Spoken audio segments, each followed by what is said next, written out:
Here's a check on stories we're following this morning on Robin Hood Radio. Pat Pagano's forecast. Mostly cloudy today, a brief shower or two, upper 70s. Tomorrow, showers continue with a thunderstorm possible near 80. And Wednesday, mostly sunny and warm. Temperature in the upper 70s. We'll get the full details on our tri-state forecast coming your way in just a few moments. Nuvance hopes to hear about its request to close the labor and delivery department at Sharon Hospital by the end of the year. Hospital President Christina McCullough said Thursday during a community meeting at Gear Lodge. The hospital in January submitted the certificate of need to the State Office of Health Strategy to make the change, citing both the drop in births at the hospital and the economic impact of running such a department. The proposal has sparked outcries from the community members and some physicians who believe the move could result in safety issues for women who will have to travel distances to receive care. But McCullough said in cases of emergency, the hospital will be equipped to stabilize patients.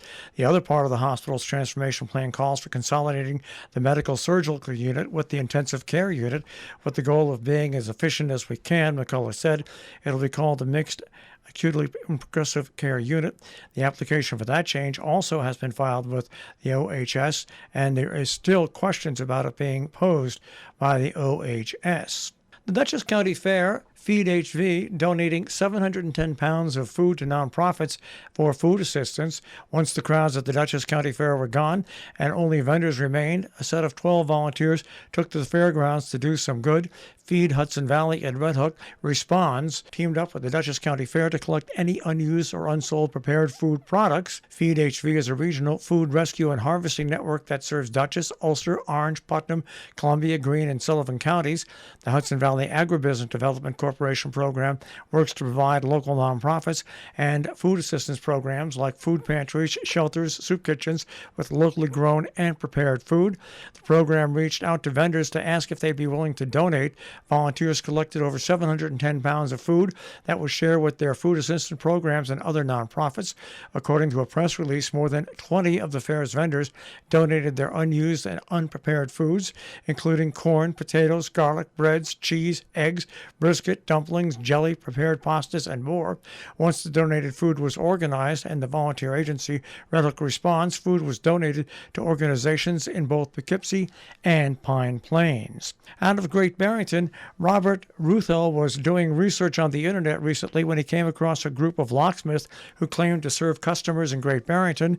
Ruthell, who runs Norbert's Locksmith in Great Barrington, was surprised to see that all those businesses had toll-free numbers. One even had listed Ruthell's home address on its business sites. Intrigued, he dug deeper and he contacted the Better Business Bureau of Central New England, and they found that this was a scam being conducted in other parts of the state, particularly around Worcester. As of Friday, Great Barrington police had received no reports of the locksmith scam. Quote, "Nothing's come across the desk yet," end quote, from the police chief. The Better Business Bureau has used the information it received from Ruthell along with its own findings to send an alert to its members warning them of the scam.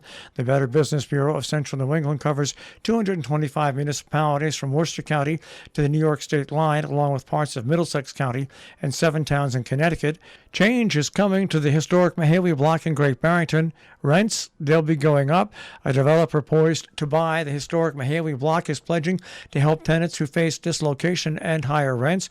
Quote, "We're going to help anybody there who needs it." Ian Rash of Alander Construction said of tenants who have relied on low rents in the building and do not have alternatives.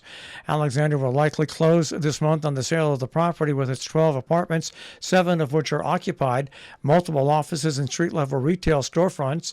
The company will add 22 new apartments to the building and leave 7 existing retail spaces as they are. The project is slated for completion in the fall of 2024. Across the street, at the former Berkshire Community College satellite building purchased by Alander last year, the company just started reworking the property into 13 apartments and 2 retail spaces, a change from its initial plans. Rash says he expects the summer of 2024 completion.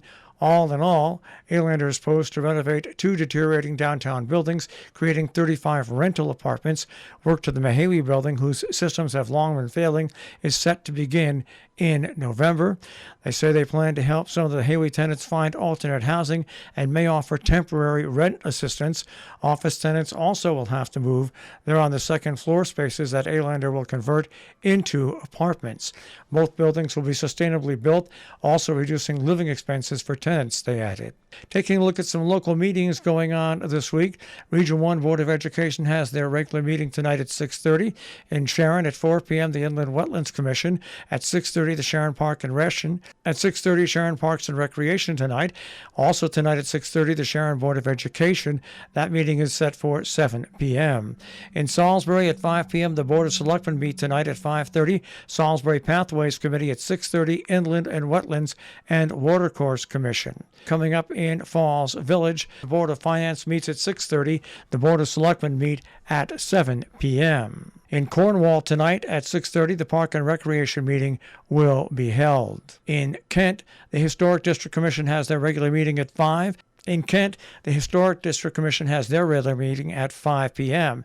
This weekend is a very busy weekend in our area. The Rojan Ramble, an organized annual community event held in the towns of Copiague, Hillsdale, and Ancrum, New York, run by volunteers, returns after a 2-year hiatus. They expect a big turnout, so you're asked not to wait. Grab your spot. You can go at your own pace. Tune of 6 scenic routes from easy to expert. The views are fantastic. Registration is free so that you help raise donations to support the Harlem Valley Rail Trail. They hope to see you on September 17th. For more information and registration, rojanramble@gmail.com or rojanramble.org. Salisbury Winter Sports Association has their 15th annual golf tournament and pig roast. That comes up Saturday at the Undermountain Golf Course, Undermountain Road in Copiague. 18-hole two-person scramble event is open to men and women's mixed categories. It's limited to 50 two-person teams.